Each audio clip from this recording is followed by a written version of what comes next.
Says by the time she came to, her 7-month-old son, Emmanuel, was... He was very playful. He loved his sister. What happened? A couple appeared on live television, crying and begging for the return of their 7-month-old baby. All of America grieved and joined the search. But just days later, that very couple was arrested, accused of killing the child. The body was never found. So what could be so horrifying that police dared to declare Emmanuel was dead, and it was his own parents who did it, even without evidence of a body? I'm Mr. High, a 90-year-old man who tells strange, dark, and completely true stories. If you enjoy this type of content, please hit the subscribe button and turn on the notification bell to support me, so I have more motivation to keep sharing the kinds of stories that not everyone dares to tell. On August 12, 2024, Los Angeles television unexpectedly aired an interview that shocked the public. On the screen, viewers saw the young couple, Rebecca and Jake Haro, their faces filled with confusion, eyes red and voices trembling. They pleaded earnestly with the audience, "Whoever took our child, please return him." So, just ask you guys if you can help us, Please. This is what he looks like. He's just a baby. Just give our son back, please. Their son, little Emmanuel, only 7 months old, was said to have vanished without a trace just hours earlier. The plea sounded like knives piercing the heart of any parent watching. A helpless infant, completely defenseless, suddenly torn from his mother's arms. People immediately shared the information, prayed, and hoped for a miracle. But what no one expected was that, just a few days later, the case would take a dark turn where the truth slowly emerged, and it was far more horrifying than an ordinary kidnapping. Rebecca recounted that on that evening, she was at a Big Five sporting goods parking lot, just about 20 minutes drive from home in Yucaipa, California. She put baby Emmanuel down to change his diaper when suddenly someone approached her. In a split second, she only managed to hear a strange voice from behind say, "Hola," and then everything went black. When she woke up, Emmanuel had vanished. The interview broadcast on KABC left millions of people speechless. A mother who had just endured a devastating shock cried as she begged the kidnapper to show mercy. Beside her, Jake, the father, choked up as he spoke directly into the camera. "Please give us back our son." All of America was shaken. News about baby Emmanuel spread at lightning speed. Community groups immediately shared the story, and many volunteers joined the search. The Uvalde Foundation for Kids even offered a reward to encourage people to provide information. The atmosphere was filled with compassion, with everyone holding on to the belief that this was only a kidnapping, and that if they acted quickly, Emmanuel would be returned safely. In the depths of despair, society always wants to believe in miracles. I still clearly remember when I rewatched the first interview. Jake's gaze gave me chills. Those were not the red eyes of a desperate father, but a lost, evasive look, never daring to linger too long before the camera. Rebecca was different. Her voice trembled, but her eyes kept darting downward, as if she were trying to recall a prepared script. And here is the psychological analysis with precise research from the TikTok account Lady Marine 11. The first one is in her interviews, the way that she's looking down. The typical innocent reaction that you'll see of people who have missing children is scanning the crowd, holding intense eye contact into the camera, pleading with the audience to come forward with any information. They often look up as they're accessing their own memory. Looking down consistently like this is concealment. It's shame, avoidance, and it's a strong sign of deception. In fact, there's been research on this. It's called gaze aversion, and it's a sign of strong deception. This is when a person is accessing internal feelings that they don't want exposed. They avoid eye contact and they look down. Additionally, this can be an intense reaction to trauma. It's dissociative. But when this is paired with the next four things, I think it points more to her guilt. The second one is the way her husband is staring at her in this interview. He's not just staring at her, but he's monitoring her. He's watching to ensure that she sticks to the story. Notice how there's zero emotion and how he doesn't break his gaze from her once. He's also exerting dominance, ensuring that she sticks to the story. And there is absolutely zero visible grief on his face. Parents who have lost children or missing children are inconsolable or rage, demanding answers, demanding people come forward, etc. This flat effect, mechanical and cool like this, it just raises so many red flags. The third, and I think the strongest sign of their guilt, is the way that the mom uses past tense language about the baby. He was such a good baby, I loved him so much, etc. This gives this guy. Remember him? He made the same grave error. It's a psychological slip that shows the leakage of information. It's the subconscious acknowledging the child's already dead, which you wouldn't know unless you were directly involved with the death, correct? And a week later, those tearful pleas turned into incriminating evidence when police suddenly announced Rebecca and Jake Haro were the prime suspects in the murder of their own son. A devastating shock struck the public. From a pitied family, they became suspected cold-blooded killers. And what stunned everyone even more, baby Emmanuel's body has still never been found.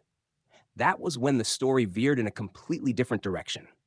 No longer just a disappearance, it became a complex criminal investigation, where even the smallest details, from a glance, a tone of voice, to each bruise and every statement, could become the key to unlocking a horrifying truth. While the public was still immersed in compassion, police began piecing together Rebecca's testimony. And from there, a series of glaring holes emerged, turning what seemed like a tragic story into a labyrinth of deceit. The first thing that left investigators astounded was that not a single one of the dozens of witnesses at the game that night saw baby Emmanuel. The mother insisted her son was sitting beside her when she brought him there, and that she only stopped by the Big Five store to change his diaper. Yet surveillance footage and accounts from people around her all denied the child's presence. Emmanuel's shadow had completely vanished, as if he had never been there at all. Next came a detail that seemed small, but turned into crucial evidence: the bruise under Rebecca's eye. She claimed she had been attacked by a stranger, knocked out within seconds, which led to her losing her child. However, medical experts determined that the bruise was not new. It had appeared earlier, not matching the timeline Rebecca described. In other words, the injury she used as proof for her statement was possibly just a prop, an old mark exploited to support a fabricated kidnapping story. When police pressed further, Rebecca suddenly changed her demeanor. The mother, who had once tearfully pleaded on live television, now went silent and refused to cooperate. That silence was like an alarm bell ringing in the minds of investigators.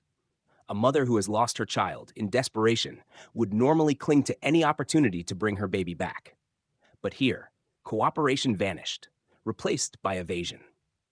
This made it impossible for police to ignore the darkest hypothesis, that the parents themselves could be the perpetrators. Police had no choice but to intensify the investigation. They raided the home in Cabazon, California, where Rebecca and Jake lived, searching every room.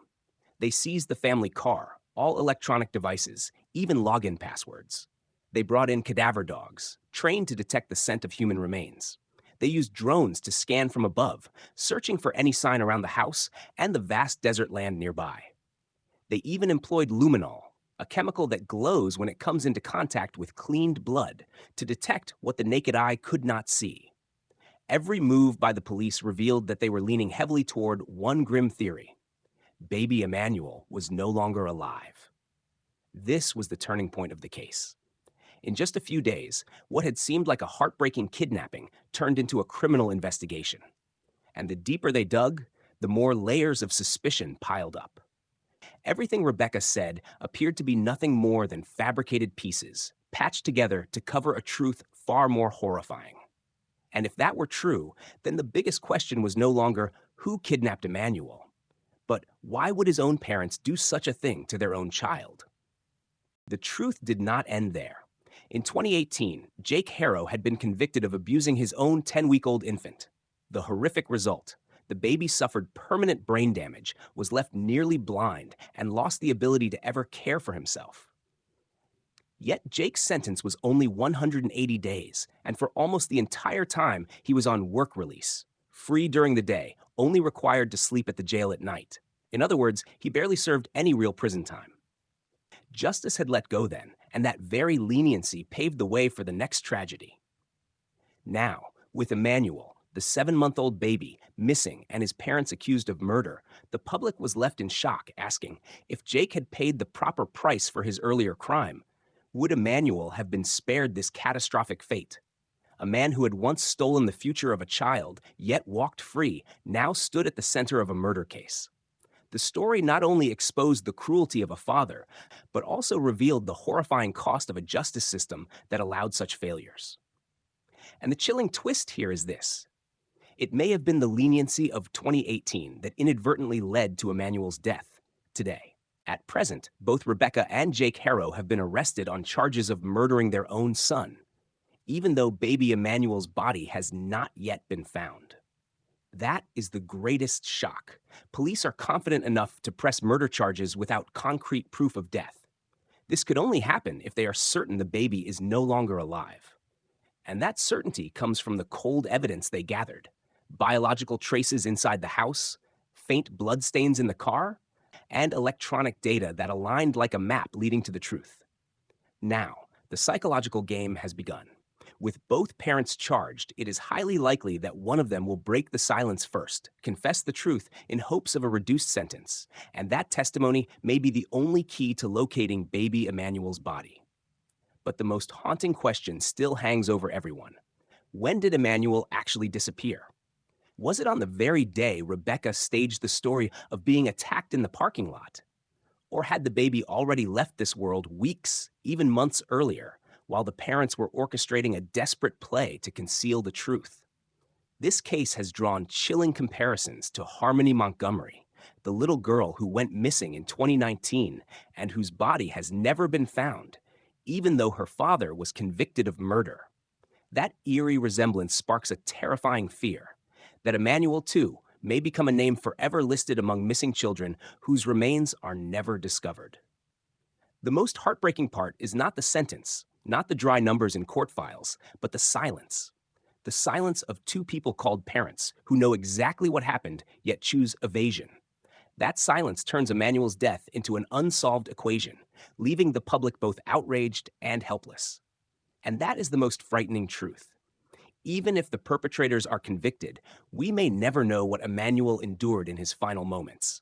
A baby just 7 months old, who never even had the chance to clearly call out mom, vanished from this world, leaving behind a void that can never be filled. This story is not only a reminder of human cruelty, but also a reflection of a society sometimes powerless to protect its most fragile beings.